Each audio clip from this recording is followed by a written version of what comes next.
Pour être une personne à succès, une personne de réussite, il faut être spirituel. Alors aujourd'hui, j'aimerais qu'on aborde ce sujet parce que très souvent, on nous demande de travailler dur, d'être performant, de rêver grand et tout, mais beaucoup de personnes ne sont pas apprises, ou alors on ne nous dit pas très souvent d'être quelqu'un ou des personnes spirituelles. Alors, il faut savoir que la spiritualité, ça n'a pas besoin d'église, ça n'a pas besoin d'un groupe de personnes, ça n'a pas besoin d'un endroit, d'un lieu ou d'une particularité de personnes ou d'un groupe de personnes, ça n'appartient à personne. La spiritualité, c'est les arbres, c'est l'air, c'est le vent, c'est la terre. La spiritualité en nous, c'est le divin. Alors, pourquoi est-ce que je dis qu'on ne pourrait pas prétendre être une personne à succès sans être spirituel? Tout d'abord, regardez tout autour de vous. Les personnes qui vous inspirent le plus. Les personnes, enfin, ces superstars, les personnes qui travaillent sur elles-mêmes, qui ont connu du succès matériel, enfin financier, je veux dire. Que ce soit Dangote pour l'Afrique, que ce soit Elon Musk, que ce soit, je sais pas, les États vraiment, vous voyez, ce sont des personnes qui n'appartiennent pas à une religion précise, ok? Donc, comme je disais tantôt, la spiritualité n'a pas besoin d'église, n'a pas besoin d'une religion, parce qu'elle est entrée en nous. Je vais commencer à la base. Très souvent, on dit que si on veut quitter d'un point A pour arriver au point B, on doit suivre l'exemple des personnes qui sont quittées du point A pour le point B. Moi, par exemple, moi j'ai été très inspirée par Madonna. Madonna, si vous la connaissez bien, c'est une artiste musicienne hollywoodienne des États-Unis, tout. J'ai regardé l'une de ses vidéos dernièrement où il disait que you can't pretend being a successful person if you are not spiritual. Montrez-moi une seule personne spirituelle qui est pauvre. Comprenez-moi bien, pauvre, pas seulement en termes d'argent, mais sa manière de se comporter, sa manière d'agir dans son environnement. Alors moi, je décrirais la pauvreté étant comme quelqu'un qui refuserait d'exploiter le don que Dieu a mis en lui. Parce que, quoi qu'on dise, ce don-là, on le fait par passion, mais la finalité, c'est pour vivre de ce don, vous voyez. Tu peux pas prétendre savoir chanter sans pour autant vivre de ton chant. Ok, tu sais chanter, tu chantes pour les gens et tout. Chaque jour, on t'épuise, on t'exploite. À un moment donné, on devrait reconnaître ce que tu apportes de plus et te payer pour ça. C'est pour ça qu'on dit, on n'est pas venu pour souffrir, on n'est pas venu pour travailler, parce que quand tu vis de ta passion, tu vis de ton don, ce n'est plus comme une corvée, ce n'est plus comme un travail où tu dois te lever tous les jours à 6 heures, comme de l'esclavage, comme une obligation, parce que tu le fais par passion et tu le fais avec ton cœur. Du coup, tu travailles pour rendre service.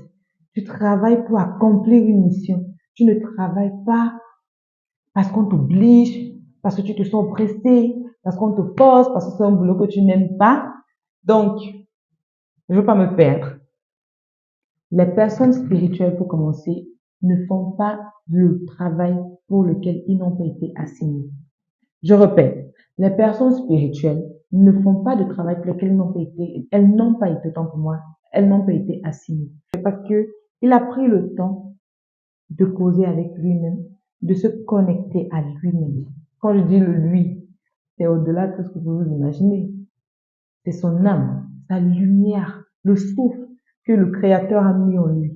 Ce souffle-là, cette parole en créant cet humain, c'est l'essence même. C'est le début même de toute chose. Tu rentres en connexion avec toi. Tard dans la nuit, quand tu vas te coucher, donne-toi, accorde-toi à toi personnellement 5 minutes. Commençons par 5 minutes. Communique avec toi. Qu'est-ce qui me rend heureux? Je travaille pour quelle cause? Qu'est-ce que le bonheur pour moi? Je suis appelé à faire quel travail? Faire quoi comme boulot si tu veux? C'est ça, te connecter à toi-même. C'est d'où la spiritualité. Être spirituel, c'est aller au-delà de tout ce qu'on peut voir à l'œil nu, quoi. Connecte-toi avec toi. Peu importe le travail. Tu peux aimer balayer les rues ou alors aimer voir la propreté où tu passes. Tu deviens peut-être quelqu'un, je sais pas, une personne de chambre, quelqu'un qui travaille pour la communauté, qui balaye les rues, par exemple. Mais quand tu le fais par passion, déjà, tu te sens libre et tu le fais avec tellement de fierté. que personne ne pourra venir hausser le temps sur ton boulot. Et là, tu ne le fais pas que pour toi, mais pour la communauté. Tu rends un grand service, non seulement à la communauté, mais à la planète, à l'univers. Parce que toute personne a un rôle à jouer. On n'est pas ici seulement pour venir se regarder et puis rire et tout, hein.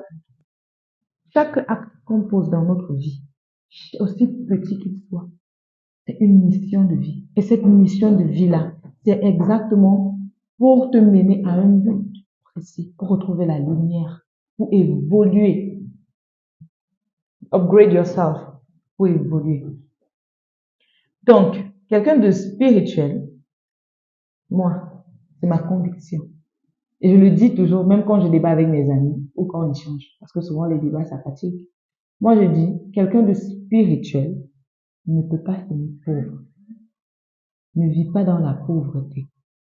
Aussi qu'elle soit sentimentale, qu'elle soit financière, qu'elle soit familiale, peu importe de quel angle de vue vous regardez cette personne, aucune personne spirituelle n'est pauvre. Maintenant, allons du côté des personnes religieuses. Je vous montrerai des milliers, des centaines de milliers de personnes qui vivent la pauvreté jour après jour parce qu'elles ont été endoctrinées, parce qu'on ne nous a pas dit la vérité, même dans nos églises, on ne nous dit pas la vérité en fait. La religion ne sauve personne. Personne. Aide-toi et le ciel t'aidera. La religion ne sauve personne. Même ces prêtres, même ces hommes de Dieu, même, je sais pas, le pape. On va te dire qu'à un moment donné, ce n'est pas que la parole. Ce n'est pas que la parole. Il y a la méditation, il y a la connexion avec soi-même. Moi, c'est ça un message que je voulais partager sur cette chaîne-ci. Déjà, c'est la première fois que tu me vois. Moi, c'est Kelly, je suis community manager. Et voilà, bienvenue dans cette chaîne. Si je mets de l'accent sur cette spiritualité, c'est vraiment pour éveiller les consciences. Je suis très contente de voir que chaque jour, plus en plus d'Africains s'éveillent. Je parle des Africains parce que c'est un continent qui s'est beaucoup oublié. Ce sont des personnes qui ont beaucoup oublié, enfin, moi y compris. C'est vrai que je suis pas très jeune, je suis aussi très vieille, mais je suis contente d'avoir connu cette offre-là et de toujours apprendre jour après jour. Parce que quand je vais 5 ans en arrière, quand je vais 5 ans en arrière, et je vois la femme que je suis devenue aujourd'hui, qui est toujours en train de suivre sa voie, ce n'est que le seul témoignage que je peux faire. Soyez des personnes spirituelles. Quand vous faites le travail pour lequel vous avez été envoyé sur terre, ici, là où on est, vous le faites avec une liberté incroyable. Quand vous apprenez à vous connaître, rien n'est plus au-dessus de vous, en dehors de la divinité. Vous savez, chaque difficulté que vous traversez, chaque épreuve que vous traversez n'est pas là pour vous plaindre, mais il y a une bonne et grande leçon à apprendre. Et c'est ça qui est la magie avec la spiritualité. C'est ça qui est magnifique avec la spiritualité. Avec la spiritualité, tu visualises, tu attires, tu ne poursuis plus, tu attires. Et tout ce qui est prévu pour toi s'aligne. C'est-à-dire, quand je dis tu attires, c'est pas que tu es assise comme ça, tu ne fais rien. Tu attires, tu travailles sur toi. Parce que quand tu te connectes avec toi-même, tu connais ton pourquoi, tu connais ta mission de vie et tu connais le type de travail avec lequel ton âme est alignée. Ah, game is over. Tu as découvert la vérité. Venons un peu du côté des personnes qui ne sont pas spirituelles. Ok? Des personnes athées ou bien des personnes, bon, je connais pas beaucoup de personnes athées dans mon entourage, mais je vais prendre le côté des personnes religieuses. Ou alors des personnes même, parce que, je ris parce que j'ai des amis qui ne vont pas à l'église, mais qui ne se sont pas encore retrouvés. Et c'est vrai, chacun a son moment. C'est un peu comme le soleil, quand le soleil se lève, il brille sur toute la terre entière. Mais chaque personne perçoit la lumière du soleil à son moment. Moi, je suis à l'intérieur, par exemple, pour que le rayon du soleil me frappe, que je sorte. Par contre, la personne qui est dehors, elle reçoit directement. Vous voyez, c'est un peu, c'est ça, être illuminé. Chacun a son moment. Mais je voudrais que beaucoup de personnes sachent qu'elles passent à côté de quelque chose. La spiritualité, ce n'est pas s'asseoir, méditer, vivre dans les montagnes, manger seulement vivant. C'est bien plus simple. C'est vraiment bien plus simple. Être connecté, être aligné, se connaître soi-même. Je vous jure, quand vous le connaissez, vous allez vivre. En fait, ça va devenir comme, au départ, ça sera comme des miracles, mais au fil du temps, ça sera tellement normal pour vous. Tellement normal. Mais ceux qui ne connaissent pas verront cela comme du miracle. Pourtant, c'est juste le résultat. C'est le résultat. Un spirituel évite les vibrations basses. Vibre haut. Et quand tu vibres haut, tu attires tout ce qui est dans le même taux vibratoire que la vibration que tu émets, que tu transmets à l'univers. Par exemple, si tu es tout le temps content, mais dis-moi comment tu vas pas vivre le bonheur. Si tu es tout le temps dans l'abondance, dis-moi comment tu ne vas pas vivre l'abondance. Dis-moi comment tu ne vas pas expérimenter l'abondance. Si tu vis tout le temps dans la foi, l'espoir de rencontrer ta star, dis-moi comment tu vas finir cette vie sans la vie. Moi, je vois pas. Hein.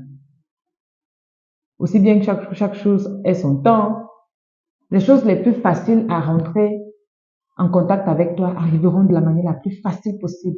Les choses les plus difficiles prendront le temps qu'elles prendront, mais arriveront. Ce que moi, je vous conseillerais est de toujours avoir a sheet of paper, un bout de papier ou un cahier.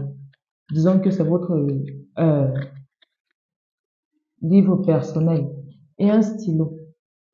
Toujours de noter ce que vous voulez, de l'écrire comme si vous l'avez déjà. Ensuite, vivez comme si vous l'avez déjà eu. C'est la magie. C'est la magie. J'espère que mon message va toucher plus d'une personne. Une personne déjà, c'est tellement beaucoup. Moi, c'est comme si, regardez comment je parle, ça me donne la chair de poule. Ça touche une personne, ça change la vie d'une personne, vraiment, pour moi, j'ai gagné. J'ai gagné. Et je vous invite à vous connaître vous.